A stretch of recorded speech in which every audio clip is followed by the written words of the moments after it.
नमस्कार बच्चों। तो हमने एनडीए एग्ज़ाम के इसके सेट ए के 39 क्वेश्चन देख लिए थे। तो अब हम 40 क्वेश्चन से दोबारा चालू कर रहे हैं। 40th क्वेश्चन देखते हैं सर।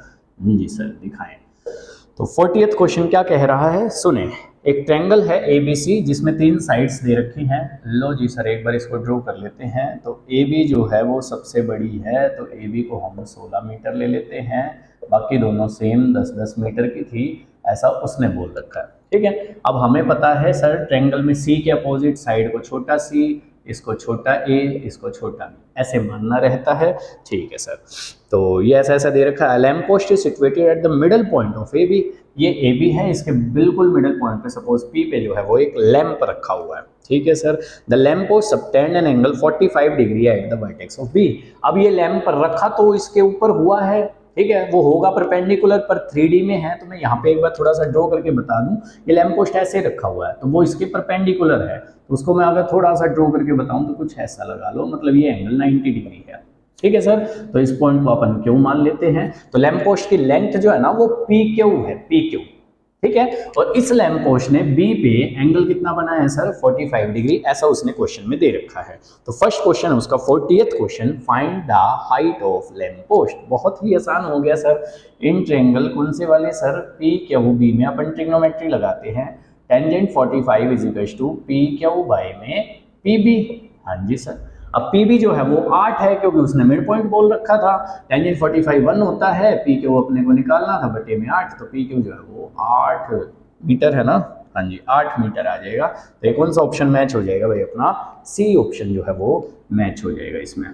ठीक है, ठीक है जी। नेक्स्ट क्वेश्चन भी बहुत ही आसान है, बहुत ही ज्यादा आसान सर। 41th क्वेश्चन है, AB बाय साइन C निकालना है। ठीक है, अब AB की वैल्यू तो 16 दे रखी है, साइन C को मैं 1 माइनस अंडर रूट में कोस स्क्वायर C लिख दूं। हाँ जी सर लिख दो। अब कोस C का मेरे को फार्मूला ही पता है, कोस C का फार्मूला होता है A square plus B square minus C square by में 2AB। तो A कितना था सर, A था अपना 10, बहुत बढ़िया। B कितना था सर, B था अपना 10, बहुत बढ़िया। C था 16 और बाय में 2 इंटू 10 इंटू 10। तो ये 16 साल करके कितना आ गया सर, माइनस का 56 बाय में 2 इंटू 10 इंटू में 10, ऐसा कुछ आ गया। हाँ जी सर आ गया। तो 4 पे ये कटेगा तो कितने पे जाएगा, बल्कि 8 से ना काट लें, 5 5 2 और ये 7, तो माइनस का 7/25 जो है वो मेरी कोस C की वैल्यू आ जाएगी। अब कोस C की वैल्यू यहाँ चेप दो, तो AB by sine C is equal to 16 by under root 1 minus minus 7/25 का होल स्क्वायर। तो ये आ गया भाई अपना 16 बाय अंडर रूट में 1 माइनस 49 बाय में 625। तो सोल्व करके ये आ जाएगा भाई अपना 576 बटे में 625। अब सर ये कितना होता है, 24/25, तो 24 नीचे 25 ऊपर। सही कर दिया मैंने, हाँ सर बिल्कुल सही कर दिया। तो ये कितने पे कटा भाई, ये कटा अपना 8 का 2 पे और ये 3 पे, तो आंसर आ जाएगा सर 50/3 मीटर। ठीक है, तो 50/3 कौन सा ऑप्शन है सर, B ऑप्शन मैच कर जाएगा। नॉर्मल सी बात थी सर, बहुत आसान था। ठीक है जी, तो इसका C, इसका B। नेक्स्ट देखते हैं 42th क्वेश्चन। 42th भी इससे रिलेटेड और बहुत आसान है, बहुत आसान। ठीक है, डायरेक्ट फार्मूला, डायरेक्ट फार्मूले वाले क्वेश्चन, डायरेक्ट फार्मूले वाले। ठीक है जी, तो 42th में क्या पूछा गया है तुमसे, कोस A plus cos B plus cos C की वैल्यू निकालो। ठीक है जी, ठीक है। अपन कोस A का फार्मूला लगाते हैं, A को छोड़ देना, यानी कि B square plus C square minus A square by में 2BC। हाँ जी सर, B इज 10 का स्क्वायर, C 16 का स्क्वायर एंड A इज 10 का स्क्वायर बाय में 2 इंटू 10 इंटू 16। तो ये तो कट जाएगा, तो 16 का स्क्वायर बाय में 20 इंटू में 16, तो 16 से ये भी कट गया, तो इसका उत्तर तो 4/5 आ गया। हाँ जी सर, कोस B भी यही आने वाला है। B को छोड़ दो तो A square plus C square minus B square by में 2AC। हाँ जी सर, तो 10 का स्क्वायर प्लस 16 का स्क्वायर माइनस 10 का स्क्वायर बाय में 2 इंटू 10 इंटू 16। तो सर बिल्कुल ही सेम आंसर आएगा कट पिटा के 4/5। और कोस C तो हमने पिछले ही क्वेश्चन में निकाला था, माइनस का 7/25। लो जी सर हो गया। तो कोस A plus cos B plus cos C का उत्तर कितना आ गया सर, 4/5 प्लस 4/5 माइनस 7/25। तो सर 4 और 4 8/5 माइनस 7/25, इसको तुम सोल्व करोगे 8 पंजे 40, 33/25 आंसर आ जाएगा। बहुत आसान था, बहुत ही सीधा फार्मूला बेस्ड क्वेश्चन था। तो D ऑप्शन इसका मैच कर जाएगा, बिल्कुल नॉर्मल सी बात है। हाँ जी सर, तो इस तरीके से कौन सा क्वेश्चन था ये? 42th क्वेश्चन था। 40th ये रहा, 41th हमने कर लिया और 42th ये रहा। ठीक है भाई, नेक्स्ट क्वेश्चन देखें, मिटा दें? हाँ जी, चल तो नेक्स्ट क्वेश्चन की तरफ बढ़ते हैं। तो नेक्स्ट क्वेश्चन क्या कह रहा है, सुने उसकी मंशा। ओ हो 43th, तो मस्त क्वेश्चन आ गया भाई। चलो जी, तो एक नंबर का क्वेश्चन है और ये आर.डी. शर्मा सर की बुक में दे रखा है इस तरह का क्वेश्चन 10th क्लास में, एप्लीकेशन ऑफ ट्रिग्नोमेट्री चैप्टर में। ठीक है, इस तरह का कुछ है, तो उससे वो क्वेश्चन अगर कर रखा है तो काफी हद तक आइडिया लग जाएगा कि इस क्वेश्चन को कैसे बनाना है। ठीक है सर, देखते हैं। There are 2 points P and Q due south of the leaning tower which lean towards the north. ठीक है भाई, एक टावर है जो थोड़ा सा टेढ़ा खड़ा हुआ है। ठीक है सर, ये साइड नॉर्थ मान लेते हैं, इसके साउथ यानी कि इस साइड पे 2 पॉइंट है, एक पॉइंट है P और एक पॉइंट है Q। तो Q वाला पास है, P वाला दूर है, इसका एंगल 15 है, इसका एंगल 75 है, इसका डिस्टेंस x है, इसका डिस्टेंस y है। ये सब उसने दे के रखा अपने को।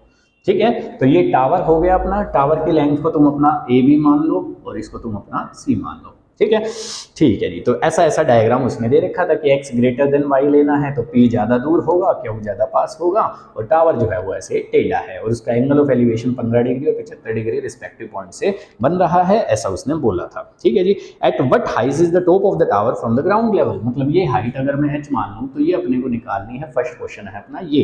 सेकंड क्वेश्चन है इसी में कि cot थीटा की वैल्यू निकालो। ये एंगल अगर मैं थीटा दे दूं तो cot थीटा की वैल्यू निकालो। इस BC को तुम z मान लो, तो मतलब एक तरह से cot theta is z by h, तो z बाय h की वैल्यू निकालो। और तीसरा क्वेश्चन था कि sir length of the tower यानी कि BA निकालो। ये क्वेश्चन है भाई, 3 क्वेश्चन है, बड़े मजेदार है, थोड़ा सा पेशेंस रख के सीखने का।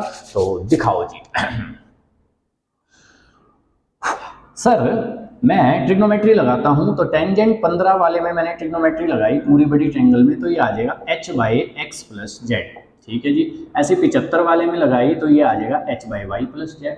भाई ये वाली ट्रायंगल में लगाई ट्रिग्नोमेट्री तो टेंजेंट लगाएंगे तो ये h और ये y प्लस जेड और ये वाला x प्लस जेड। ठीक है, अपने को वैल्यू निकालनी है h की, तो डिगा दो। किसको डिगा दो, मतलब हटा दो क्वेश्चन में से z को। तो z को हटाने का क्या क्राइटेरिया हो सकता है, देखें एक बार ध्यान से। अगर मैं ऐसे लिखूं x plus z is equal to h by tangent 15 और मैं इधर से भी लिख दूं कि y plus z is equal to h by tangent 75, तो ठीक कर दिया मैंने? हाँ जी सर, बिल्कुल ठीक कर दिया। अब 1 बाई टेन 15 को मैं क्या लिख सकता हूँ, कोट 15 लिख सकते हैं। हाँ जी सर, बिल्कुल लिख सकते हैं। ऐसे ही इसमें इसको मैं क्या लिख सकता हूँ सर, ऊपर ले जाके कोट 75। अब कोट 75 किसके बराबर होता है सर, कोट 75 जो है वो tan 15 के बराबर होता है। तो मतलब एक तरह से ये h इंटू में tan 15 बन जाएगा। पहले तो तुम्हें ये समझना था। ठीक है, अब मैंने इन दोनों इक्वेशंस को सब्ट्रैक्ट कर देना। इसके नीचे लिख लेते हैं h plus Z h into में tan 15। ठीक है जी, इन दोनों इक्वेशंस को मैं सब्ट्रैक्ट कर रहा हूं तो ये कुछ ऐसा सिनेरियो देखने को मिलेगा कि x minus y is equal to h into में कोट 15 माइनस tan 15। ठीक है, अब कोट 15 और tan 15 की वैल्यू तुम्हें पता ही होगी कि सर कोट 15 की वैल्यू होती है 2 प्लस रूट 3 और सर इसकी वैल्यू होती है 2 माइनस रूट 3। ये दोनों वैल्यूज हमने डाल दी और हमारा डायरेक्ट जो है वो आंसर आ जाएगा। सर h की वैल्यू आ गई x minus y by 2 root 3। बिल्कुल सिंपल, बिल्कुल सिंपल। इसको करने में समय जरूर लगेगा इस क्वेश्चन को। तो ये क्वेश्चन मैं जब पेपर अटेम्प्ट कर रहा था 2.5 घंटे में अपना सेंटर पे बैठ के, तो मैंने इस क्वेश्चन को कुछ टाइम के लिए छोड़ दिया था, बाद में ही सोल्व किया क्योंकि इसमें समय लगता है ना। तो हमारा इसका ऑप्शन कौन सा मैच हो रहा है सर, ये ऑप्शन मैच हो रहा है।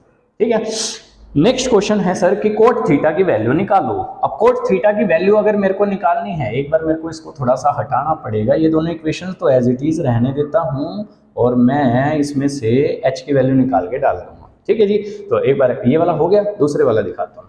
कौन सा क्वेश्चन है ये, क्वेश्चन नंबर तो मैंने डाला ही, सॉरी शक्तिमान 43 है। ठीक है, ठीक है जी। तो ये मैं एक बार मिटा रहा हूँ थोड़ा सा। कहाँ से मिटा दे सर, ये मिटा दिया भाई हमने, ऐसा कुछ और ये ऐसा कुछ दे रखा है। ठीक है, ठीक है जी। अब अपने को वैल्यू किसके निकालनी थी, दूसरे वाले में कोट थीटा की। तो कोट थीटा का फार्मूला होता है बेस बाय में परपेंडिकुलर। तो base is z, perpendicular is h। तो h की वैल्यू तो अपन निकाल के ही ना आ चुके, ये आ गई x minus y by 2 root 3, ये आ चुकी है अपनी। ठीक है, तो ये वैल्यू यहाँ पे सीधा सब्स्टिट्यूट कर देंगे। तो अपने को इसके लिए क्या चाहिए सर, z चाहिए। ठीक है सर, तो z का देखो हिसाब किताब, इसको फिर इसके नीचे लिखो। Is equal to h 10 15। अब के क्या कर दो, इन दोनों इक्वेशंस को ऐड कर दो, क्योंकि जेड हटाना नहीं, जेड को लेना है। तो x plus y plus 2z is equal to h into में कोट 15 प्लस 10 15 आपके प्लस हो गया। ठीक है सर, बहुत बढ़िया। ठीक है, तो ये बन गया sir x plus y plus 2z being equal to h into में cot 15 is 2 plus root 3 and this is 2 minus root 3। तो सर ये कट गया। हाँ जी sir, x plus y plus 2z being equal to h की value डालो x minus y by 2 root 3 into में ये हो जाएगा 4, तो ये गया 2 पे। ठीक है इतना, ठीक है जी। अब अगर मेरे को 2z की वैल्यू निकालनी हो तो वो आएगी मेरी माइनस के टाइम x प्लस वाई और प्लस के टाइम 2 बाई रूट 3 इंटू में x माइनस वाई, ये वैल्यू आ जाएगी 2z की। अब मेरे को z की वैल्यू चाहिए थी, तो माइनस के 1/2 टाइम्स x प्लस वाई और प्लस का 1/√3 टाइम x माइनस वाई, ये वैल्यू आ जाएगी मेरी z की। ठीक है सर, तो z की वैल्यू अपने पास है, h की वैल्यू अपने पास है, तो कोट थीटा की वैल्यू भी हम निकाल ही लेंगे सर। z बाई में h ना होती है, हाँ जी सर, z बाई h होती है। तो भाई x minus y by root 3 minus 1/2 into में x प्लस वाई पूरे के बाय में x माइनस वाई बाय में 2√3। सही है।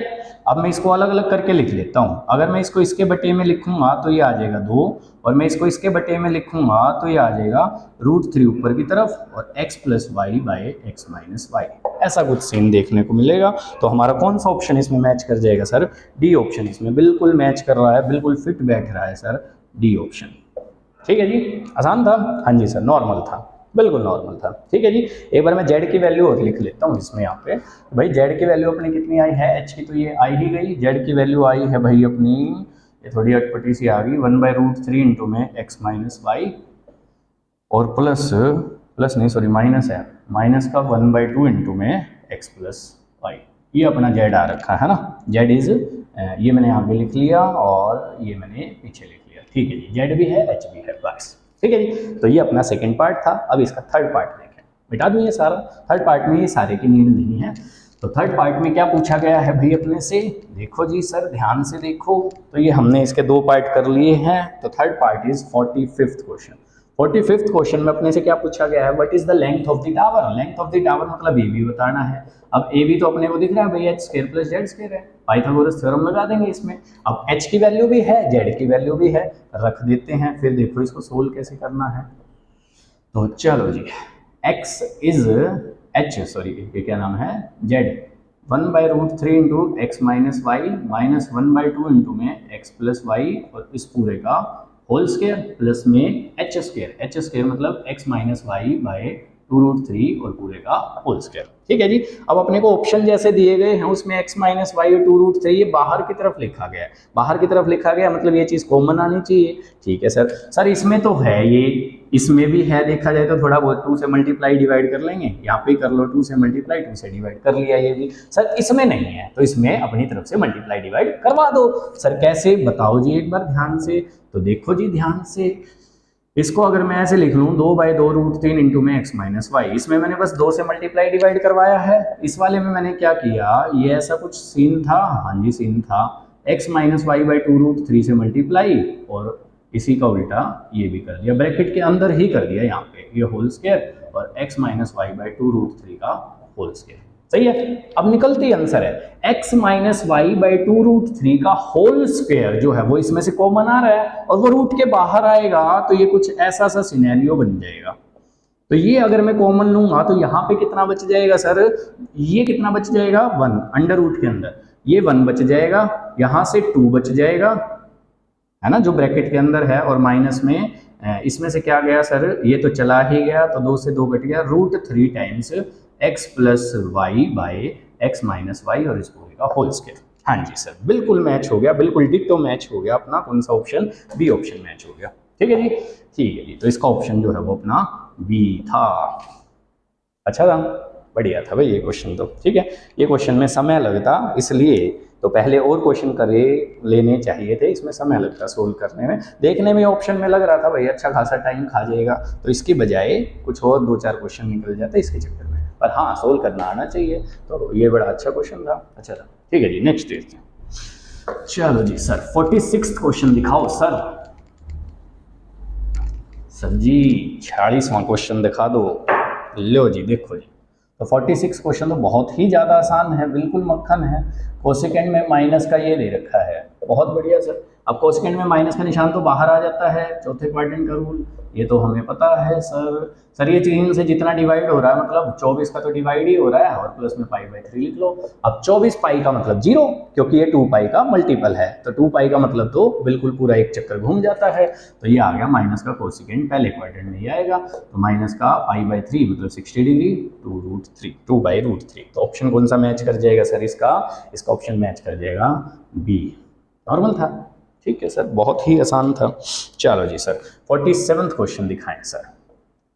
cos 5π/17 इंटू में cos प्लस है सॉरी 7π/17 प्लस में 2 cos 11π/17 इंटू में cos π/17, इसका आंसर बताना था भाई, ये क्वेश्चन था। ठीक है जी, इसमें cos c plus cos d लगा दें, हाँ जी सर लगा दो। तो 2 cos c plus d by 2 12/2 6, तो 6π/17 इंटू में cos c माइनस d 5 - 7 -2/2 करोगे तो माइनस का π/17 आ जाएगा। ठीक है सर, आ गया, बहुत बढ़िया सर। अब कोस के अंदर माइनस के निशान का तो कोई फर्क नहीं होता। एक आधे बच्चे कहते हैं कि कोस के अंदर माइनस का निशान आ जाता है तो वो खा जाता है। ठीक है, तो कोस ने जो है वो अपने अंदर के माइनस के निशान को खा लिया। तो कोस का π/17 और 2 ये हमने ले लिए बाहर, तो अंदर बचा कोस का 6π/17 प्लस कोस का 11π/17। इसका आंसर तो 0 दिख रहा है, दिखाऊं? हाँ जी सर दिखाओ सर। कैसे? अगर मैं इसको किसको भला इसको 11π/17 को पाई माइनस 6π/17 लिख लूँ तो कैसा जमेगा? सही जमेगा सर। सर कैसे किया ये आपने? 11 को 17 - 6 लिख लो, दोनों के बटे में अलग अलग लिखोगे तो ऐसे आ जाएगा। अब कोस का पाई के नाम का नो चेंज, और दूसरे क्वाड्रेंट में कोस थीटा नेगेटिव होता है, तो 2 cos π/17 इंटू में cos 6π/17, इसका माइनस बाहर आ जाएगा, cos 6π/17, तो सर ये तो कट गया सर, तो इसका आंसर कितना आ गया? 0 आंसर आ गया। मतलब इसका कौन सा ऑप्शन मैच कर गया सर? ए ऑप्शन मैच कर गया इसका, है ना? आसान था? हाँ सर बहुत आसान था। चलो जी नेक्स्ट पे बढ़ते हैं। अरे नेक्स्ट तो मक्खन क्वेश्चन है भैया। चलो जी मिटा दें।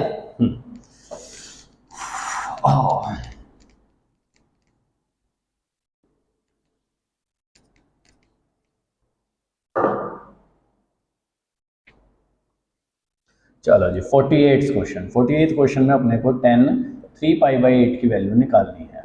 ठीक है, तो इस क्वेश्चन को करने के 2-3 तरीके हैं। ठीक है, मेरे को चूंकि 10π/8 की वैल्यू याद थी, एनसीईआरटी की टेक्स्ट बुक में क्वेश्चन है, मिसलेनियस में एग्जांपल है कि 10π/8 की वैल्यू निकालो, तो 10π/8 की वैल्यू मेरे को याद थी, मैंने तो उससे कर दिया और जब ही हो गया भाई।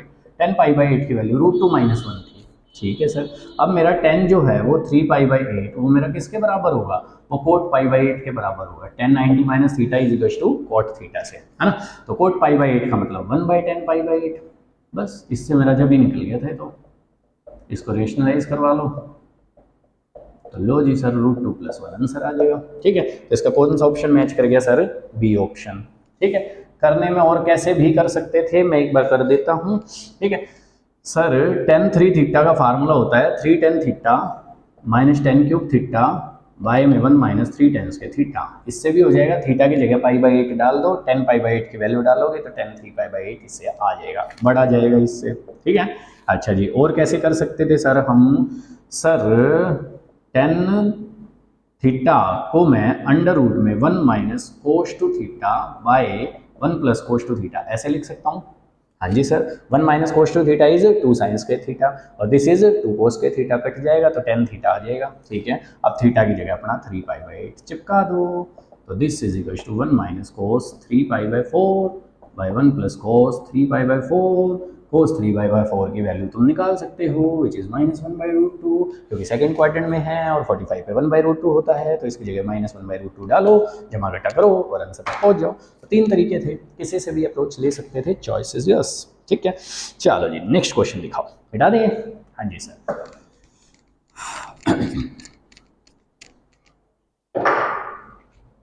49वां क्वेश्चन, ओ मक्खन क्वेश्चन, अभी तक का बहुत आसान क्वेश्चनों में है भाई। कोट इंटू में कोसिकेंट इनवर्स 2, इतना आसान।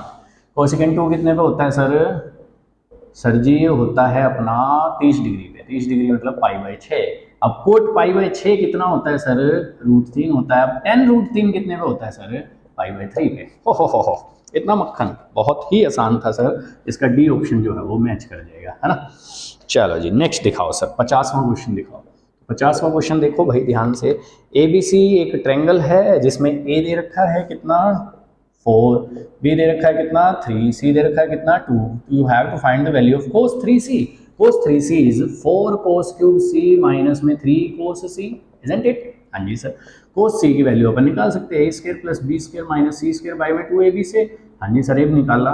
a स्क्वायर मतलब 4 का स्क्वायर प्लस 3 का स्क्वायर माइनस 2 का स्क्वायर और पूरे के बारे में 2 × 4 × 3, सिंपल स्टफ। हाँ जी सर, तो 4 का स्क्वायर 16 और 25 में से ये 21 बाई में 8 × 3, तो भाई ये तो अपना 7/8 आ चुका है। 7/8 इसमें डाल दो, तो cos 3c = 4 बाई में 7/8 का होल क्यूब माइनस 3 × में 7/8। इतना सिंपल है।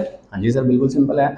तो सर अगर मैं इसको 343 बाई में 64 दूनी 128 लिखूँ तो चल जाएगा? हाँ सर बिल्कुल चल जाएगा। और ये 21/8 है, तो एलसीएम 128 आ गया। हाँ भाई बिल्कुल आ गया। -8 का कितने पे जा रहा है भाई, 8 एकम 8 16, 16 गुना में 21 कितना जा रहा है, 21 का 126, 21 एकम 21 और 12 21 और 12 33। ठीक है भाई, तो ये 7/128 आंसर आ जाएगा इसका। 7/128 मतलब कौन सा मैच कर गया सर, ए ऑप्शन मैच कर गया। लो जी, इतना आसान था, कुछ भी नहीं था इसमें तो। ठीक है, नेक्स्ट क्वेश्चन देखते हैं। 51 मक्खन, 52 मक्खन, 53 मक्खन, 54 मक्खन। हो बिल्कुल मक्खन मक्खन, ज़्यादा बेटर हो रहा है सर यो। ओ सर जी, मास्टर जी। चलो जी देखो जी, 51 विभाग है ना अपन, 50 तक अपन ने निपटा लिए मेरे ख्याल। हाँ अच्छा जी, cos 36 माइनस cos 72 ये दे रखा था। इतना आसान सर, cos 72 sin 18। हाँ जी sir, and this is cos 36। हाँ जी सर, cos 36 की वैल्यू होती है √5/1/4, इसकी होती है √5 - 1/4।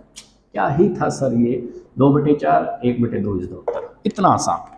तो 1/2 कौन सा ऑप्शन मैच कर गया सर, इसका सी ऑप्शन मैच कर जाएगा। बहुत ही आसान क्वेश्चन था, बिल्कुल ही प्यारा क्वेश्चन था, है ना। बशर्ते आपको sin 18 cos 18 cos 36 वगैरह की वैल्यू पता हो, तभी तो मक्खन था ना। 52 sec x = 25/24 ऐसा उसने दे रखा है। x जो है वो 4th क्वाड्रेंट में लाई कर रहा है, ऐसा उसने बोला है। अब sec जो है वो 25 है और ये 24 है, तो ये 7 आ जाएगा पाइथागोरस थ्योरम से। के लगाना चाहो तो लगा लो। हाँ जी सर, ऐसे आ जाएगा। अब 4th क्वाड्रेंट में है तो tan x की वैल्यू कितनी हो जाएगी सर, tan x की वैल्यू हो जाएगी -7/25। के से के लगाओगे तो कट जाएगा। और sin x की वैल्यू 4th क्वाड्रेंट में इज -7 के बाई, ओ सॉरी शक्तिमान 24। ठीक है, tangent theta is p/b and this is p/h। जल्दी जल्दी के चक्कर में हो गया, चलो कोई नहीं। तो tan x plus sin x की वैल्यू निकालनी थी, तो माइनस का 7/24 और माइनस का 7/25, तो माइनस का 7 बाहर ले ले क्या? हाँ जी सर बिल्कुल लो, क्या ही दिक्कत है। तो -7 49 बाई में 24 × 25 ये आएगा। माइनस का 343 बाई में 600, सीधा दिख रहा था सर ये तो, कुछ भी नहीं था इसमें तो। कौन सा था सर, बी ऑप्शन मैच हो जाएगा इसका। ठीक है, बहुत ही आसान था, मक्खन था। ठीक है जी, तो नेक्स्ट क्वेश्चन देखते हैं। नेक्स्ट क्वेश्चन क्या है sir, 53th question. 53th question पे आ गए हैं हम। देखो जी ध्यान से, मिटा दें? हाँ जी सर, चलो जी। तो 53th क्वेश्चन क्या कह रहा है, सुने। बहुत ही आसान है सर, tan स्क्वायर 165 प्लस में कोट स्क्वायर 165 ये दे रखा है। इतना आसान, वाह बेटे। तो tan 165 को मैं 180 - 15 लिख लूँ क्या? हाँ सर बिल्कुल लिखो। कोट 165 को भी मैं 180 - 15 लिख लूँ। हाँ जी सर, तो 180 के नाम का नो चेंज और दूसरे क्वाड्रेंट का नेगेटिव, बट स्क्वायर होने की वजह से पॉजिटिव आ जाएगा और ये भी पॉजिटिव आ जाएगा। इतने में कोई दिक्कत नहीं। ठीक है सर, tan 15 की value is 2 - √3 and this is 2 + √3 whole square कर दो।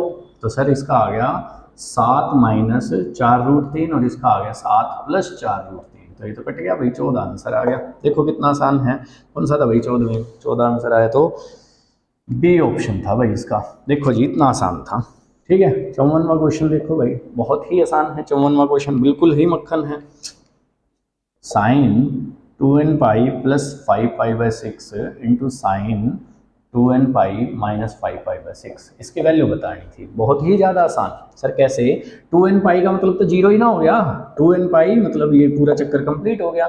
तो इसमें अगर मैं 5 पाई/6 जोड़ूंगा तो इसका आंसर यही आने वाला है और इसका भी आंसर यही आने वाला है। एक को मैंने पॉजिटिव, ये देखो यहाँ से एक को मैंने पॉजिटिव इतना घुमाया और एक को मैंने नेगेटिव इतना घुमाया, है ना।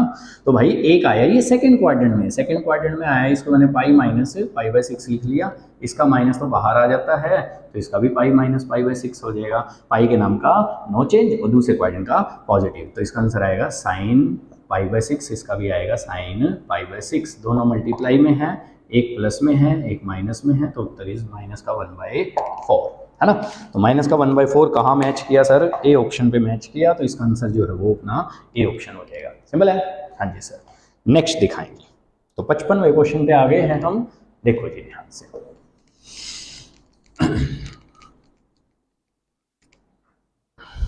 चलो तो 55वां क्वेश्चन क्या कह रहा है, सुने उसकी मंशा। तो 55वां क्वेश्चन है 1+2 इंटू में sine x plus cos x into sine x minus cos x is equal to 0। अब बच्चे इसमें यूजुअली थोड़ी सी छोटी सी गलती करके आए हैं, ठीक है। क्या गलती है दिखाते हैं। एक्स की वैल्यू जो है वो 0 से 360 के बीच में होनी चाहिए, ऐसा उसने बोला है, ठीक है। 1+2 इंटू इसको मैं sine square x minus cos square x लिख लूँ तो चलेगा। हाँ सर लिख ही रखा है आपने, तो इसको मैं माइनस कोस 2x लिख लूँ, क्योंकि कोस 2x का फार्मूला होता है cos square x minus sine square x, तो ये माइनस हो जाएगा। तो 1-2 कोस 2x बीइंग इक्वल टू 0, तो कोस 2x का आंसर जो है वो 1/2 आ जाएगा। अब बच्चों को लगता है तो पॉजिटिव है भाई, पॉजिटिव या तो फर्स्ट में होता है या फोर्थ में होता है, तो दो वैल्यूज लगाए। पर ये 2x भी तो दे रखा था, यहाँ भी तो ध्यान देना था ना, ठीक है। तो 2x की वैल्यू एक बार तो कितने पे होता है? 1/2 60 पे होता है, ठीक है। 2x की वैल्यू एक बार कितने पे होता है? 300 पे होता है, ठीक है। 2x की वैल्यू एक बार कितने पे हो जाएगा? दोबारा घूम के 360 में 60 जोड़ो 420 पे आएगा, और फिर 2x की वैल्यू घुमा के 60 घटाओ 720 में से, तो 660 पे भी आएगा। तो यहाँ से x की वैल्यू 30 डिग्री, यहाँ से x की वैल्यू 150 डिग्री, यहाँ से x की वैल्यू 210 डिग्री, और यहाँ से x की वैल्यू 330 डिग्री। तो भाई 360 तक इसके कितने सॉल्यूशन पॉसिबल है? 4। ये था भाई, ठीक है। तो x जो है वो तो 360 तक लाई कर रहा था ना, 2x मान लिया कि बच्चों ने ये दो ऑप्शन लगाए होंगे कि भाई 60 डिग्री और 300 डिग्री, पर असलियत में 2x था, इसलिए x की वैल्यू आधी हो जाएगी, तो दो वैल्यूज और आनी थी, ठीक है। तो ये गड़बड़ की होगी भाई, बच्चों ने की थी, एक दो बच्चों ने, ठीक है। चलो जी, तो इसका ऑप्शन कौन सा मैच कर गया हो, ये तो हमने लिखा ही नहीं। तो इसके कितने 4 वैल्यूज पॉसिबल है, तो 4 वैल्यूज में ऑप्शन कौन सा मैच करेगा? इसका ऑप्शन मैच करेगा तुम्हारा डी, ठीक है जी। ठीक है सर, नेक्स्ट दिखाएं। 56 मिटा देंगे? हाँ सर बिल्कुल मिटाओ।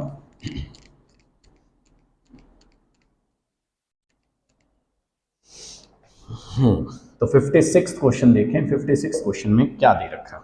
Consider the following statement in respect to the line passing through the origin. Line origin से पास कर रही है और थीटा जो है वो एक्स एक्सिस के साथ पॉजिटिव डायरेक्शन में 75 बना रही है। तो इसकी इक्वेशन निकालना है, इसे चाइल्ड्स प्ले। 1075 जो है वो आ जाएगा, क्या नाम है इसका? स्लोप। तो उसकी वैल्यू 2 + √3 होती है, ये तुम निकाल के देख लेना।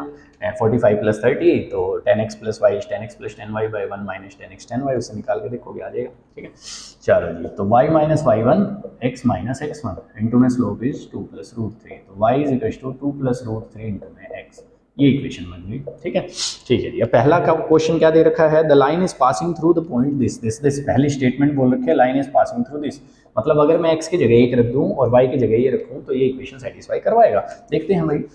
लेफ्ट हैंड साइड का उत्तर इज 1/2 - √3, राइट हैंड साइड का उत्तर इज 2 + √3 इंटू में 1। तो 2 + √3 को अगर मैं रेशनलाइज करूं तो ये 1/2 - √3 आ जाएगी, तो मैच कर गई। तो पहली स्टेटमेंट इसकी जो है वो ट्रू है। सेकंड स्टेटमेंट के बारे में देखते हैं। सेकंड स्टेटमेंट दे रखी है the line entirely lies in first and third quadrant, it's a child's play. दिख ही रहा है सर कैसे दिख गया आपको? देखो जी, पहली बात तो y और x है, कांस्टेंट वाली टर्म इसमें है नहीं, तो क्वेश्चन वाली टर्म नहीं है तो ओरिजिन से पास करके गुजरेगा। अब ओरिजिन से पास करने की दो संभावनाएं होती है, या तो फर्स्ट और थर्ड में या सेकंड और फोर्थ में, है ना। अब सर y और x दोनों पॉजिटिव है तो पॉजिटिव पॉजिटिव आंसर आएगा, नेगेटिव नेगेटिव आंसर आएगा। तो ऐसा तो फर्स्ट और थर्ड क्वाड्रेंट में होता है। अगर इनके अपोजिट निशान होते y और x के तो सेकंड और फोर्थ में आ जाता। तो बहुत ही सही बात थी, इन फर्स्ट एंड थर्ड क्वाड्रेंट। ये तो बहुत नॉर्मल सी बात थी भाई। तो ये भी ट्रू है, तो भाई दोनों की दोनों स्टेटमेंट इसके ट्रू है, तो बोथ आंसर आ जाएगा। दोनों की दोनों स्टेटमेंट होने की वजह से, ट्रू होने की वजह से इसका ऑप्शन कौन सा मैच कर जाएगा सर? सी ऑप्शन जो है वो इसका मैच कर जाएगा। ठीक है, आसान था। ओ सर बहुत आसान था। चलो जी नेक्स्ट दिखाएं, 57वां क्वेश्चन बिठा दें। तो 57वां क्वेश्चन क्या कह रहा है, सुने उसकी मंशा। तो 57th question is 3 and 4 is the mid point of line segment lies between the axis. बहुत ही मक्खन क्वेश्चन है। 3 और 4 अगर इसका मिड पॉइंट है, इसको x मान लो या a ही मानो ना, इसको 0 और b। तो भाई यहाँ से मिड पॉइंट फॉर्मूला लगाया तो ये 3 के बराबर, तो a की वैल्यू 6 आ गई। 0 + b/2 लगाया तो 4 के बराबर, b की वैल्यू 8 आ गई। इक्वेशन बतानी है लाइन की। Sir it's a child's play, x/x का इंटरसेप्ट प्लस y/y का इंटरसेप्ट इज इक्वल टू 1। तो 8x + 6y is equal to 48, या फिर 4x + 3y - 24 is equal to 0। अब ये वाला ऑप्शन मैच कर रहा है बच्चों। कौन सा ऑप्शन मैच कर रहा है इसका? B option. B option match करेगा इसका। कितना आसान था, नॉर्मल। हाँ जी सर बहुत नॉर्मल। चलो जी 58वां दिखाओ। ठीक है, ये क्वेश्चन मेरा गलत हुआ था, पहला क्वेश्चन। ठीक, एक छोटी सी बात हमने नहीं पढ़ी कि बी जो है वो ऊपर की तरफ दे रखा है और ए नीचे की तरफ। इस वजह से मेरा प्लस माइनस का सीन हो गया था और ये क्वेश्चन मेरा गलत हो गया था। ठीक है, कोई नहीं, तुम्हारा गलत ना हो या तुम्हारी अंडरस्टैंडिंग बने, ऐसा हम पूरा प्रयास करेंगे। चलो जी, A B base A B दे रखा है, बी जो है वो ऊपर की तरफ है और ए जो है वो नीचे की तरफ है। मैंने उल्टा लिख लिया था, इस वजह से मेरा गलत हुआ। बी लाइज अबव, ए लाइज बिलो। ठीक है, ये इक्विलेटरल ट्रायंगल की साइड है जिसका पूरा कितना दे रखा है सर? 8 सेंटीमीटर दे रखा है। तो ये 4 होगा, ये 4 होगा, मतलब ये पॉइंट इज 0 - 4, ये पॉइंट इज 0 और 4। ठीक है भाई, ऐसा उसने बोल रखा था, बहुत ही बढ़िया। Mid point is origin. ठीक है sir, B lies this, what is the. अब अगर मैं इसको इक्विलेटरल ट्रायंगल बनाऊंगा तो ये पॉइंट तो x और 0 ना आ जाएगा। ठीक है, इस x की वैल्यू भी हम निकाल सकते हैं बड़ी आसानी से। सर इन दोनों में डिस्टेंस फार्मूला लगाओ, 8 के बराबर रख दो, उससे इस x की वैल्यू भी आ जाएगी। ठीक है सर, और अपना क्वेश्चन दूसरा था, हमें एक ऐसी लाइन की इक्वेशन निकालनी है जो 8 और 0 सपोज यहाँ पे है, उससे पास करे और इस AC के पैरेलल हो, ये जो C पॉइंट है। ठीक है, तो ये वाली लाइन AC के पैरेलल हो और 8 0 से पास करे, ऐसा। तो 8 0 पॉइंट तो दे दिया। अब स्लोप के विषय में अपने को नॉलेज कहाँ से आ जाएगी सर? सर ये वाला पूरा एंगल 60 रहेगा तो ये 30 रहेगा, तो ये भी 30 रहेगा, तो ये भी 30 रहेगा, तो ये भी 30 रहेगा। तो जो लाइन AC के पैरेलल थी उसका x एक्सिस के साथ एंगल कितना बन गया सर? 30 डिग्री। तो स्लोप आ जाएगा भाई यहाँ से। हाँ sir, tangent 30 is equal to 1/√3 होता है ना। हाँ 1/√3 जो है वो m आ गया, पॉइंट जो है वो 8 और 0 आ गया। तो equation is y - y1 x - x1 into में स्लोप लाइक दिस। तो √3y is equal to x - 8। तो इसमें ऑप्शन कौन सा मैच कर रहा है sir? x - √3y - 8 is equal to 0। तो इसका ए ऑप्शन जो है वो तुम्हारा मैच कर जाएगा। सही है, तो ये था भाई। तो मेरा उल्टा हो गया था। मैंने ऊपर ए लिया तो मैंने इसके पैरेलल किया तो मेरा एंगल 150 डिग्री आया। अब टेंजेंट 150 दूसरे क्वाड्रेंट में नेगेटिव होता है, तो मैंने यहाँ नेगेटिव लगाया, इस वजह से मेरा गलत ऑप्शन मैच कर गया। अगर ऑप्शन मैच नहीं करता तो मेरे को भी लगता कुछ गलती हुई है, पर ऑप्शन मैच करने के बाद तो ये लगता है ना सही होगा भाई का। अब भाई का गलत थोड़ी हो सके। चलो जी, कोई नहीं, होता है कभी कभी। चलो जी 59वां क्वेश्चन करते हैं भाई। 59वां क्वेश्चन बहुत ही आसान क्वेश्चन है, बहुत ही मक्खन क्वेश्चन है। The centre of a circle passing through the origin making positive intercept 4 and 6 on the coordinate axis. ठीक है भाई, तो 4 का जो है वो इसने लगा दिया, 6 का जो है वो इस एक्सिस पे लगा दिया इंटरसेप्ट, ऐसा उसने बोला है। ठीक है भाई, the centre of a circle, oh sorry ये क्या कर दिया हमने, सॉरी भाई sorry. The centre of a circle passing through the origin, circle जो है वो ओरिजिन से पास कर रहा है। ठीक है, उसने x एक्सिस पे 4 पे काटा और y एक्सिस पे 6 पे काटा। तो 0 और 6 पे यहाँ पे काट लिया। 4 और 0 पे यहाँ पे काट लिया और 0 0 से वो पास कर रहा है, ऐसा उसने बोला है। ठीक है जी, तो उसका सेंटर किस लाइन पे लाई करेगा, ये क्वेश्चन था। ठीक है जी, अब यहाँ पे एक बड़ी इंपॉर्टेंट प्रॉपर्टी है, वो काम में आएगी। ठीक है, मैंने तो उससे किया था, बाकी मैं दूसरे मेथड से भी दिखा दूंगा। ठीक है, मैंने तो सीधा किया इसको कि ये डायमीटर होगा, क्योंकि मेरे को ये पता था हाइपोटेन्यूज का मिड पॉइंट, क्योंकि ये परपेंडिकुलर है तो हाइपोटेन्यूज का मिड पॉइंट जो है वो यहाँ से यहाँ से यहाँ से सब सेम डिस्टेंस पे होगा। तो भाई ये पॉइंट आ जाएगा अपना 2 और 3। अब 2 और 3 जो उनसे ऑप्शन को सेटिस्फाई करवा रहा था वो मैंने कर दिया, तो मेरा उससे हो गया था। ठीक है भाई, तो 2 और 3 सेंटर आ चुका था। 2 और 3 सेंटर जो है वो 3x - 4y + 6 = 0। इसमें अगर मैं 2 और 3 रख दूँ 6 - 12 + 6 = 0, तो ये सेटिस्फाई हो रहा था। बाकी किसी भी इक्वेशन में सेटिस्फाई नहीं हो रहा था। तो 2 और 3 इसका सेंटर है, जो कि इस इक्वेशन पे, इस लाइन पे लाई करेगा। ठीक है, वो लाइन ये भी हो सकती है, ये भी हो सकती है, ये भी हो सकती है, बस वो लाइन सेंटर से पास करेगी, 2 और 3 से पास करके जाएगी। ठीक है भाई, मैंने तो कर लिया था इसको ऐसे। बाकी हमारा पास इसका सेंटर 2 और 3 निकालने के और भी तरीके थे। सर क्या तरीका था आपके पास? x - 0, देखो इक्वेशन होती है सर्कल की, x - h का होल स्क्वायर y - k का whole square is equal to radius का स्क्वायर होती है सर। एक बार इसमें 0 0 रख दो, 0 - h का होल स्क्वायर 0 - k का होल स्क्वायर, ये भी रेडियस के बराबर। एक बार 4 और 0 रख दो, तो 4 - h का होल स्क्वायर प्लस 0 - k का होल स्क्वायर, ये भी रेडियस के बराबर। एक बार 0 और 6 रख दो, है ना, तो 0 - h का होल स्क्वायर प्लस 6 - k का होल स्क्वायर दिस। एक बार इन दोनों को बराबर रखो, h और k में एक रिलेशन आएगा। एक बार इन दोनों को या पहले तीसरे को बराबर रखो, दूसरा रिलेशन आएगा, उससे h और k की वैल्यू आ जाएगी, यानी कि सेंटर आ जाएगा। ठीक है, पर डायरेक्ट अगर जिसको ये प्रॉपर्टी पता थी कि भाई इसी का मिड पॉइंट जो है ना वो सेंटर बनेगा अगर सर्कल ओरिजिन से पास कर रहा है तो। ठीक है, तो ये पता था, उससे बात बन गई। तो इसका ऑप्शन कौन सा मैच कर जाएगा सर? सी ऑप्शन जो है वो इसका मैच कर जाएगा। ठीक है जी, ठीक है। नेक्स्ट क्वेश्चन तो 1 सेकंड में हो गया था, करके भी देखने की आवश्यकता नहीं थी। क्यों नहीं पड़ी, अभी उसका रीज़न बताऊंगा। एक एलिप्स है जिसका ओरिजिन पे सेंटर है, वाई एक्सिस पे वो बड़ी है, वाई एक्सिस पे बड़ी है मतलब कुछ ऐसी सी रही होगी। ठीक है, तो इसकी जनरल इक्वेशन बनेगी y के बाय में a आ जाएगा आपके, और x के बाय में b = 1। ये इसकी जनरल इक्वेशन रहेगी। हाँ जी सर, रहेगी। ठीक है, if the ellipse is passing through the point 3 2 and 1 and 6 what is its eccentricity? eccentricity होती है c/a, होती है सर। इसके केस में c जो है वो a से कम है।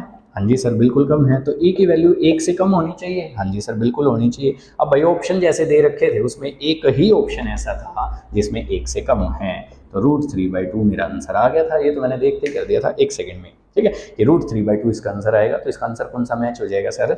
ए ऑप्शन इसका मैच हो जाएगा, क्योंकि बाकी सारे ऑप्शन जो थे √3, √5/2, √5 ये सारे के सारे 1 से बड़े हैं। 1 से बड़ी सेंट्रिसिटी इस केस में होती नहीं, तो 1 से छोटी होगी, उसका एक ही ऑप्शन दे रखा था, तो वही ऑप्शन आना था। ठीक है, बाकी सर हम कैसे निकाल सकते थे? तो लो जी, तुम इसमें जनरल रखो, तो 2 रखो y का, तो 4/a² प्लस 9/b² = 1। एक बार 1 और 6 रखोगे तो 36/a² प्लस 1/b² = 1। इनको सोल्व करके a² और b² आ जाएगा, तो c² आ जाएगा √a² - b² करके। ठीक है, तो a और c की वैल्यू आ जाएगी, वो इधर सब्स्टिट्यूट कर देंगे, उससे भी बात बन जाएगी। ठीक है जी, तो ये बड़ा मेथड था, छोटा मेथड शार्प मेथड तरीके से हम कर सकते थे। तो ये हमने 60 क्वेश्चन जो है वो कंप्लीट कर लिए, है ना। ठीक है जी, नेक्स्ट देखते हैं। तो नेक्स्ट क्वेश्चन कौन सा है सर? 61वां क्वेश्चन क्या कह रहा है, सुने उसकी मंशा।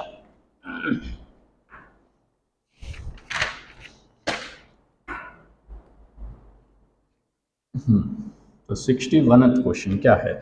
N equilateral triangle is inscribed in the parabola. Parabola दे रखा है x² = √3y। तो भाई y के सिमेट्रिक बनेगा ये parabola, like this and like this. ठीक है जी, एक इक्विलेटरल ट्रायंगल है जिसका 0 0 पे वर्टेक्स पे एक पॉइंट है, बाकी कुछ ऐसा कुछ रहा होगा। तो इस पॉइंट को मैं अगर xy मान लूँ तो ये पॉइंट -x और y हो जाएगा। ठीक है, अब ये साइड जो है वो मेरी 2x हो गई, ये भी 2x हो गई और ये भी 2x हो गई। ठीक है जी, आगे देखते हैं। ठीक है, an equilateral triangle is inscribed in the parabola where one vertex is of the triangle is at the vertex of parabola if p is the length of the side. तो ये जो साइड 2x थी ये मेरी p के बराबर है, ऐसा उसने दे रखा है। ठीक है जी, एंड क्या is the length of latus rectum? Latus rectum जो है उसकी लेंथ क्यू दे रखी है उसने, बहुत बढ़िया। ठीक है, then which of the following is correct, तो पी और क्यू में क्या रिलेशनशिप आएगा, ये क्वेश्चन था। तो भाई अपना लेटेस्ट रेक्टम, जनरल इक्वेशन होती है x square is equal to 4ay, तो लेटेस्ट रेक्टम तो 4a के बराबर होता है, और यहाँ 4a किसके बराबर है सर, √3 के। तो लेटेस्ट रेक्टम यानी कि क्यू की वैल्यू तो √3 है, ये तो सिंपल ही दिख गया था। ठीक है जी, अब p की वैल्यू और निकाल लेते हैं। तो p की वैल्यू कैसे निकालेंगे, देखो जी, area of equilateral triangle is √3/4 into side का स्क्वायर, साइड p दे रखी थी, p का स्क्वायर एक तरीका। दूसरा तरीका है एरिया ऑफ इक्विलेटरल ट्रायंगल निकालने का, half into base into height. अब बेस कितना था सर, 2x, 2x को मैं, मेरा 2x p के बराबर है, तो x को मैं p/2 लिख लूँ। हाँ जी सर बिल्कुल लिख लो। तो भाई हाफ इंटू बेस यानी कि 2x इंटू में हाइट, हाइट कितनी थी भाई y, ऐसा कुछ लिख लूँ। हाँ जी सर बिल्कुल लिखो। तो x इज p/2 इंटू में y is equal to √3/4 into में p स्क्वायर, इतना ठीक है। ठीक है, अब मैं y को अगर बाय यानी p में कन्वर्ट कर लूँ तो मेरा यहाँ से p की वैल्यू आ जाएगी। हाँ जी सर बिल्कुल आ जाएगी। आप वो कन्वर्ट कैसे करोगे, यहाँ से x is p/2 whole square is equal to √3y था, तो y की वैल्यू आ जाएगी भाई p²/2√3, यहाँ से आ गई, ये वैल्यू इधर सब्स्टिट्यूट कर देने का। तो √3/4 इंटू में p² is equal to p/2 into में p²/2√3, कितना सिंपल है। अब p की वैल्यू 0 तो हो नहीं सकती भाई, बिल्कुल नहीं हो सकती, फिर तो इक्विलेटरल ट्रायंगल ही नहीं बना। तो मैं p² से p² उड़ा सकता हूँ, ये 4 से 4 भी उड़ा सकता हूँ। कहीं गलती की क्या मैंने, कहीं तो गलती की, हाँ ये p²/4 आएगा, सॉरी शक्तिमान, 4 आएगा भाई 4। ठीक है, तो ये 4 उड़ा दिया मैंने, तो भाई मेरी p की वैल्यू कितनी आ गई, 6। तो p की वैल्यू 6, क्यू की वैल्यू कितनी आई, √3। तो इनके बीच क्या रिश्ता दिख रहा है, ये रिश्ता क्या कहलाता है, ये पूछ रखा है। तो देखते हैं भाई, p/क्यू अगर मैं निकालूं तो 6/√3 आएगा। हाँ जी सर बिल्कुल आएगा। तो 2√3 जो है वो p/क्यू आ जाएगा, तो p is equal to 2√3 Q, ये रिलेशन जो है वो वेरीफाई हो जाएगा। ठीक है भाई, तो ये क्या दे रखा था, p is equal to √3y, कौन सा ऑप्शन है सर, सी ऑप्शन मैच कर जाएगा। ठीक है जी, तो इसको एक्सप्लेन करके, अच्छा क्वेश्चन था, ये एनसीईआरटी के टेक्स्ट बुक से ही निकाला है। तो टेक्स्ट बुक के देख लो कितने क्वेश्चन हैं, तो अगर टेक्स्ट बुक आपने अच्छे से की है तो ये सारी चीजें हो जाती है आपसे, है ना। टेक्स्ट बुक से ही निकाला है, अलग से नहीं है कहीं से, है ना। चलो जी नेक्स्ट क्वेश्चन देखते हैं 62। ओह मक्खन क्वेश्चन है 62, तो बहुत ही आसान है, बहुत ही ज्यादा आसान है सर 62 तो। जी 62th क्वेश्चन दिखाओ। तो 62th क्वेश्चन क्या कह रहा है, ABCD ये वर्टिसेस उसने दे रखे हैं। A point is 2 4 6, B point is -2 -4 -2 and C point is 4 6 4 and D point is 8 14 और 12। सही है, ठीक है जी। उसने बोला which of the following statement regarding this is true. ठीक है, तो पहला क्वेश्चन है, पहला स्टेटमेंट है the points are the vertices of rectangle. तो रेक्टेंगल के लिए हमें आमने सामने वाली साइड्स की लेंथ बराबर करनी है और उसके साथ साथ डायगोनल्स की लेंथ भी बराबर प्रूव करनी है। तो अगर मैं ए बी देखूं तो 4 का स्क्वायर 8 का स्क्वायर 8 का स्क्वायर, और मैं अगर सी डी देखूं तो 4 का स्क्वायर 8 का स्क्वायर 8 का स्क्वायर जा रहा भैया, तो इसके बराबर जा रहा है। ठीक है, अगर मैं ये निकालूं तो 4 - 2 6 का स्क्वायर 10 का स्क्वायर 6 का स्क्वायर, और यहाँ से भी 6 का स्क्वायर 10 का स्क्वायर 6 का स्क्वायर, ये भी इसके बराबर जा रहा है। मतलब तुम ए बी निकालोगे तो वो सी डी के बराबर आ जाएगा, और बी सी निकालोगे तो वो ए डी के बराबर। ये तो निकाल लिया सर, मतलब अपोजिट साइड्स बराबर है, पैरेललोग्राम तो पक्का हो गया। ठीक है जी, अब मैंने ए सी और बी डी भी निकाला। ए सी में निकालोगे तो 2 का स्क्वायर 2 का स्क्वायर 2 का स्क्वायर, और अगर बी डी निकालोगे तो 10 का स्क्वायर 18 का स्क्वायर 14 का स्क्वायर। ये तो बिल्कुल भी बराबर नहीं जा रहे, बिल्कुल भी बराबर नहीं जा रहे, मतलब डायगोनल बराबर है नहीं है, तो नॉट अ रेक्टेंगल। तो भाई इसकी पहली स्टेटमेंट जो है वो फॉल्स है, गलत बात। ठीक है, दूसरी स्टेटमेंट क्या कह रहा था वो, A C mid point of A C same as of mid point of B D. Mid point of A C का मिड पॉइंट अपन निकाल ही ना लेते हैं, तो भाई 4 और 2 6/10, 4 और 6 6 और ये 5। Mid point of B D भी निकाल ही ना लेते हैं, 8 - 2 6 6/2 3, 14 - 4 10 10/2 5, और 12 - 2 इज 12 - 2 कितना हो गया 10, 10 का आधा 5। ये तो सेम आ गया भाई, तो ये वाली स्टेटमेंट ट्रू है, ये वाली स्टेटमेंट फॉल्स है। तो भाई only second statement is true, यानी कि 62वें का अपना ऑप्शन कौन सा मैच कर जाएगा सर, बी, कि भाई दूसरी स्टेटमेंट ट्रू थी। ठीक है जी। Let's see 63वां, 64वां, 65वां। ठीक है, चलो जी मिटा देते हैं ये, दिखाओ जी सर जी।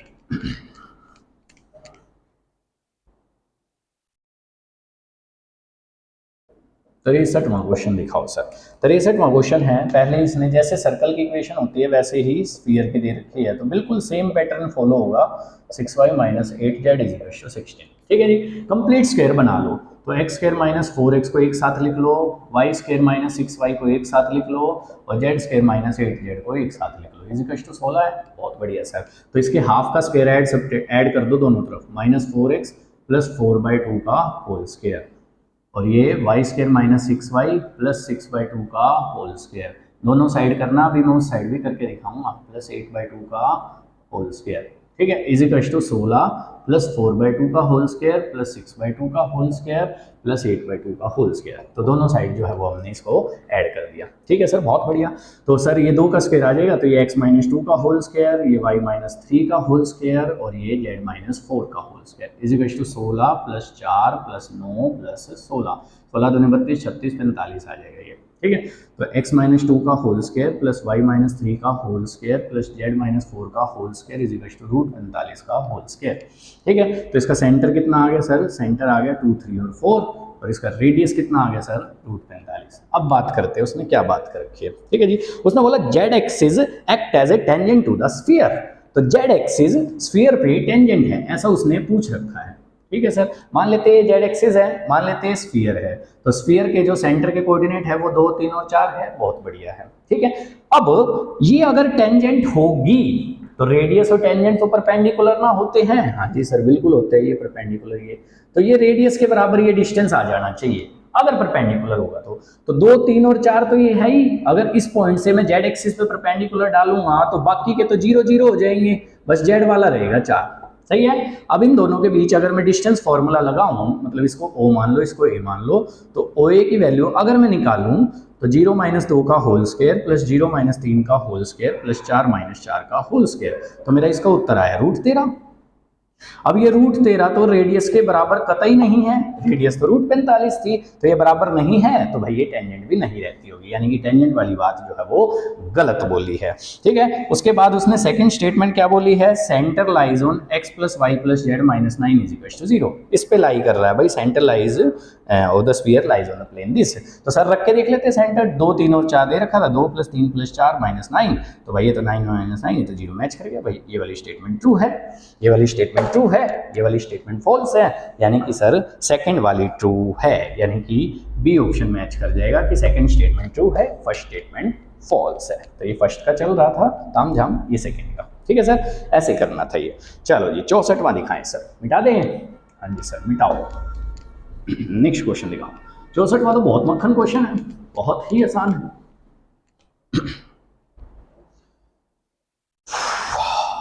चलो जी सर 64वां question, 2, 2, 1 are the intercept. Intercept दे रखे हैं भाई प्लेन के, यानी कि ए की वैल्यू 2 है, बी की वैल्यू 2 है, सी की वैल्यू 1 है। तो x बटे x का इंटरसेप्ट, y बटे y का इंटरसेप्ट, z बटे z का इंटरसेप्ट इज इक्वल टू 1। हाँ जी सर, तो x plus y plus 2z is equal to 2, ये प्लेन की इक्वेशन हो गई। ठीक है, उसने पूछा है what are the direction cosines of the normal.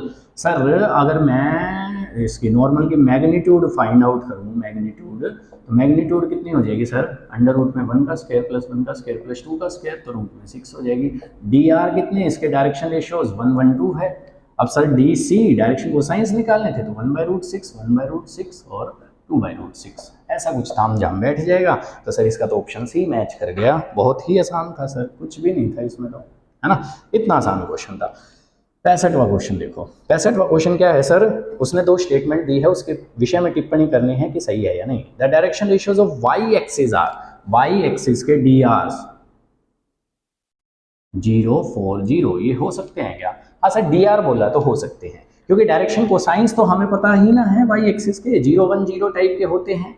तो अगर 0, 4, 0 ये हमारे डायरेक्शन रेशियोज रहेंगे तो मैग्नीट्यूड 4 आ जाएगी, डिवाइड करवाएंगे तो सेम आ जाएगा। हाँ जी सर, बिल्कुल ट्रू है भाई ये स्टेटमेंट। तो वाई एक्सिस पे पॉइंट भी ऐसे ही होते हैं, तो इसके डी आर और डी सी भी ऐसे ही हो जाएंगे। ठीक है सर, अब अगला पूछा है उसने direction ratios of a line perpendicular, second line perpendicular to z axis के डायरेक्शन रेशियोज बोला है ना, हाँ ऐसे होंगे क्या, ऐसा उसने पूछा है। ठीक है भाई, तो लाइन परपेंडिकुलर टू दिस अब परपेंडिकुलर है सर, उस लाइन के डी आर्स ऐसे हैं और जेड एक्सिस के डी आर कुछ ऐसे होंगे, जेड मान लो इसको, मान लिया सर।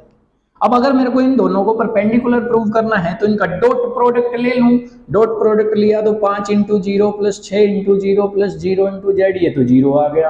अब 0 आ गया, इसका मतलब क्या है सर, परपेंडिकुलर है, यानी कि जेड एक्सिस के परपेंडिकुलर लाइन के डायरेक्शन रेशियोज ये संभव है, ये भी ट्रू है। तो सर दोनों ही स्टेटमेंट ट्रू है, तो इसका ऑप्शन कौन सा मैच कर जाएगा सर, सी ऑप्शन मैच कर जाएगा, है ना। आसान था, अच्छा था, अच्छा था। चलो जी नेक्स्ट देखते हैं 66 क्वेश्चन। तो 66 क्वेश्चन क्या कह रहा है, सुने जी। मिटा देंगे, हाँ जी सर मिटा दो।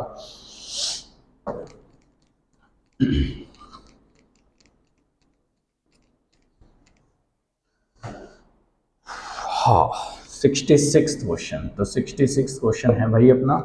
ठीक है जी, ये अच्छा क्वेश्चन था भाई, मजेदार।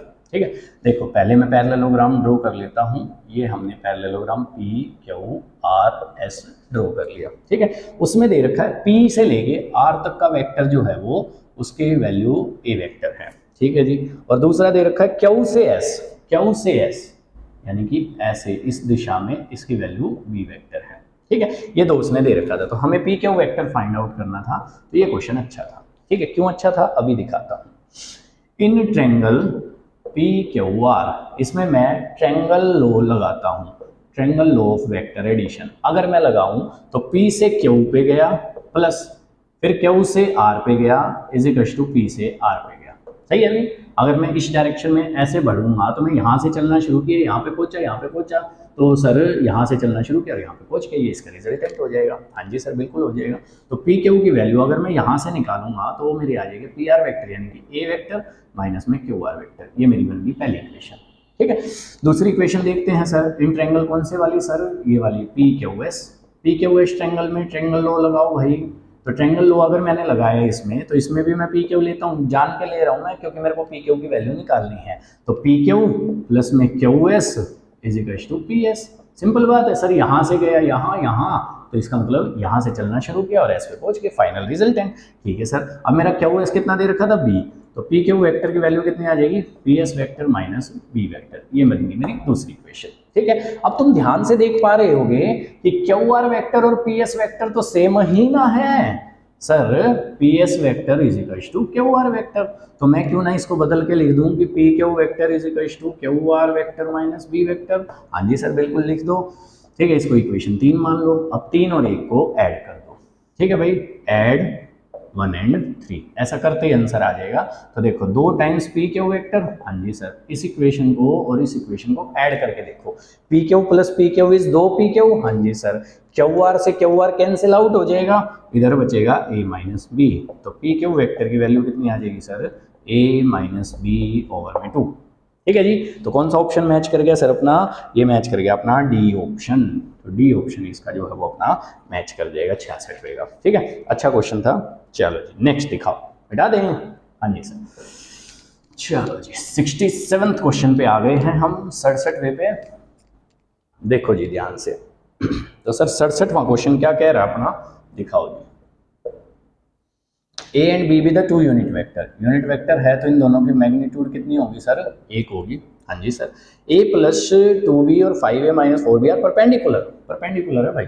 तो a प्लस 2b और 5a माइनस 4b, उसने बोला परपेंडिकुलर, हमने इसका आउटकम निकाल लिया। अगर दो वेक्टर परपेंडिकुलर होते हैं तो उनका डॉट प्रोडक्ट 0 होता है, तो हमने इनका डॉट प्रोडक्ट कितना कर दिया सर, 0 कर दिया। ठीक है जी, अब ये बन गया 5 into A minus 4 into A into B plus 10 into B into A minus 8 into B into B. ठीक है सर, अब ए इंटू ए करेंगे तो वो तो ए की मॉड का होल स्क्वायर हो जाता है सर। अब सर ए डॉट बी करो, बी डॉट ए करो, ये तो डॉट प्रोडक्ट में तो सेम ही रहता है सर।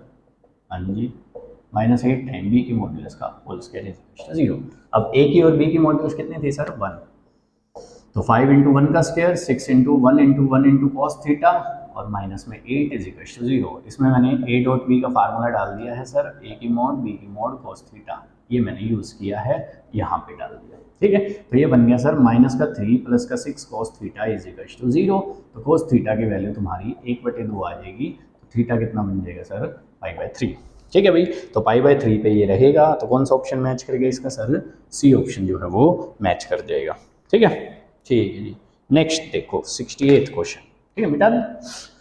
हाँ जी सर, मिटा दो मिटा।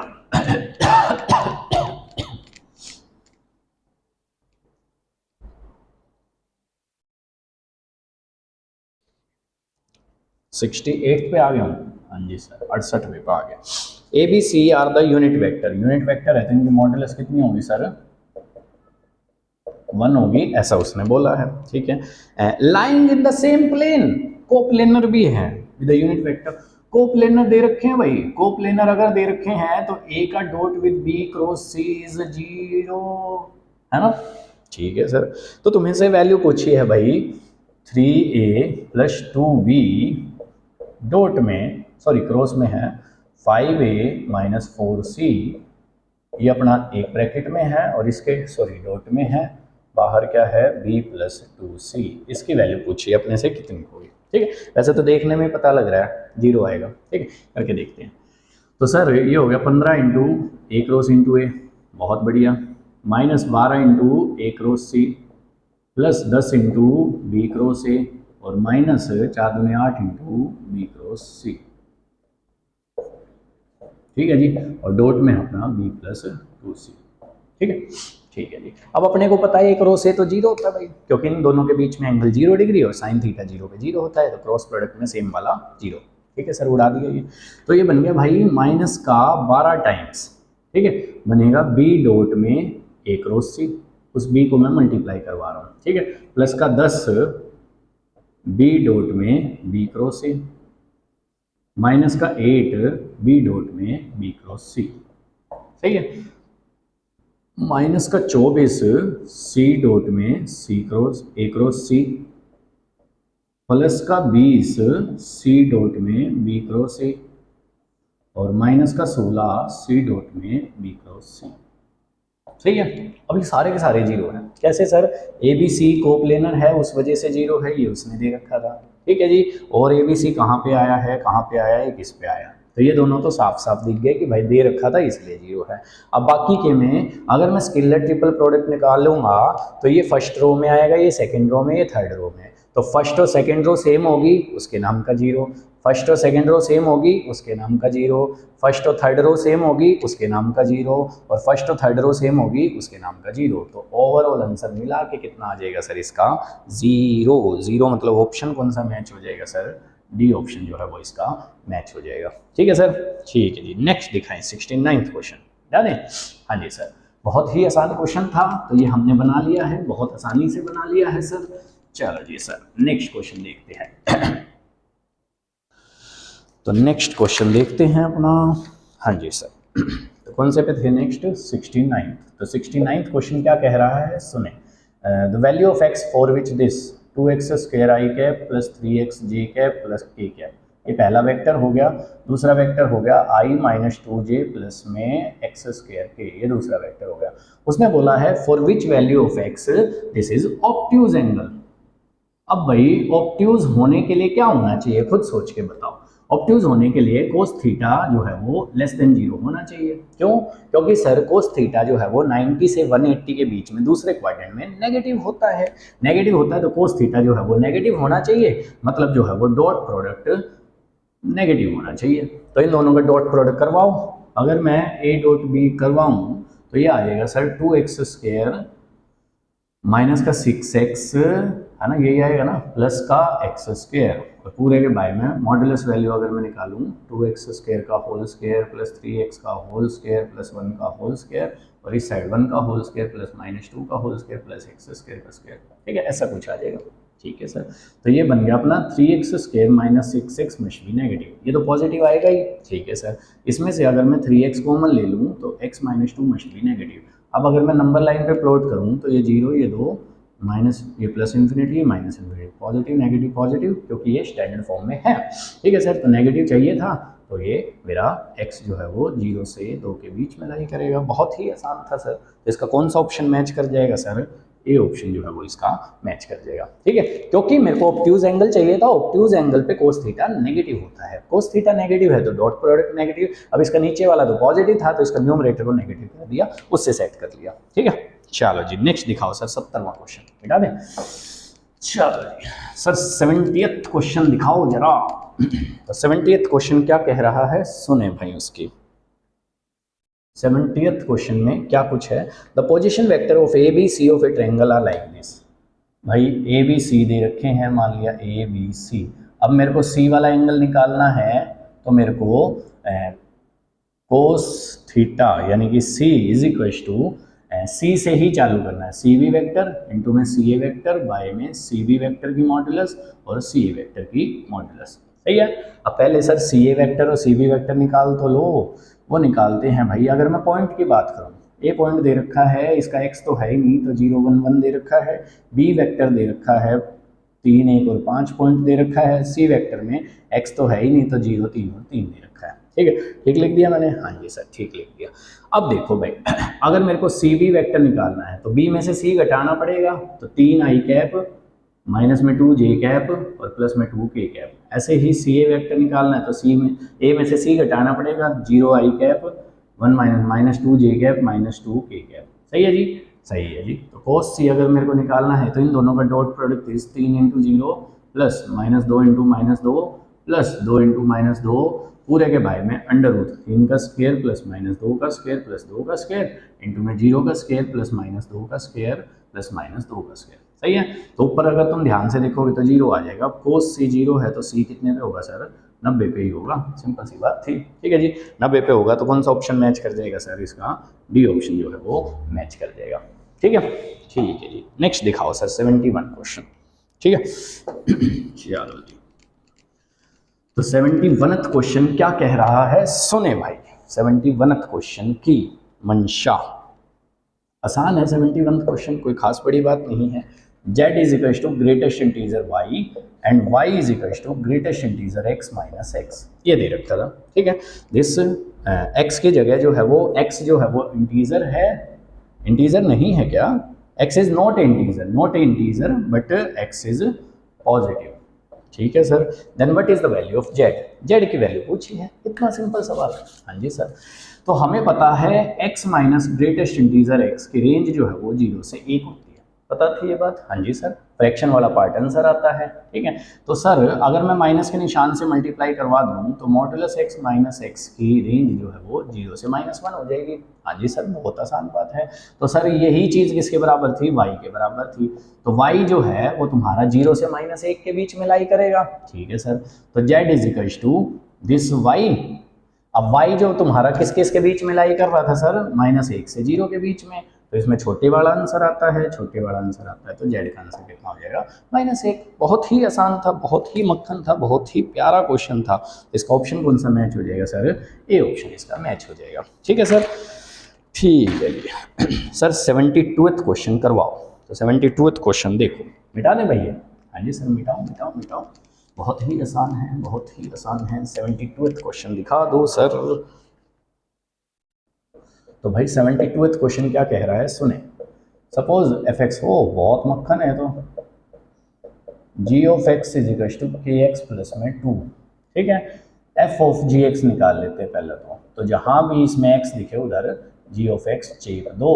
तो 4 इंटू के एक्स प्लस में 2 प्लस में 1, तो 4 के एक्स प्लस में 9 आ जाएगा। ऐसे ही जी ऑफ एफ एक्स भी निकाल लो भाई। तो जी वाले में जिधर भी एक्स दिखे उधर एफ एक्स चेप दो। चेप दिया सर, तो k इंटू एफ एक्स यानी कि 4x प्लस 1 प्लस 2, तो ये आ जाएगा 4kx प्लस में k प्लस में 2। अब उसने बोला है ये दोनों बराबर है, F of G of x is equal to G of F of X बराबर है। तो भाई ऊपर वाला 4kx plus 9 is equal to 4kx plus k plus 2, ऐसा उसने दे रखा। 4kx कट गया तो k की वैल्यू कितनी आ जाएगी सर? सोल्व करके 7। ठीक है, बहुत ही आसान था, बहुत ही ज़्यादा आसान था। तो ए ऑप्शन जो है वो इसका मैच कर जाएगा। ठीक है जी, ठीक है सर। 73th क्वेश्चन देखो, मिटा दें? चलो मिटा दिया सर। लो जी, आपने बोला तो हमने मिटा दिया। ठीक है, 73th क्वेश्चन। तो 73th क्वेश्चन क्या कह रहा है, what is the minimum value of the function suppose F X is given to be log 10 और साथ में दे रखा है x square plus 2x plus में 11। ठीक है जी, इसके मिनिमम वैल्यू निकालनी थी। चलो जी, इसको करने के कई सारे तरीके हो सकते हैं, इसके कम से कम वैल्यू निकालनी थी। ठीक है, मैंने तो इसका डेरिवेटिव किया ही पहले। ठीक है भाई, इसका डेरिवेटिव करेंगे तो 1/x² plus 2x plus 11 into में 2x प्लस 2, इसको 0 के बराबर रख देंगे तो x इज इक्वल टू -1 जो है वो क्रिटिकल पॉइंट आ जाएगा। अब क्रिटिकल पॉइंट पे इस पे मैक्सिमा बनेगा मिनिमम, वो हम सेकंड डेरिवेटिव से निकाल सकते हैं। हमें इसकी फिलहाल कौन सी वैल्यू निकालनी थी, मिनिमम। एक ही क्रिटिकल पॉइंट आया है तो इसमें मिनिमम वैल्यू ही आती होगी, तो हम इसको एफ एक्स में रख देते हैं। तो भाई ये रखते ही आंसर चमक गया, -1 का whole square plus 2 into -1 plus में 11। तो ये बन गया भाई log 10 के साथ 1 माइनस में 2 प्लस में 11, तो ये बन गया log 10 के साथ 10। अब log 10 का आंसर कितना होता है सर, 1 होता है। 1 होता है तो इसका कौन सा ऑप्शन मैच कर जाएगा सर, बी ऑप्शन मैच कर जाएगा। ठीक है जी, तो ये हमारे 73 तक क्वेश्चन हो गए हैं। नेक्स्ट क्लास में आगे के क्वेश्चन करेंगे, तब तक के लिए थैंक यू, धन्यवाद।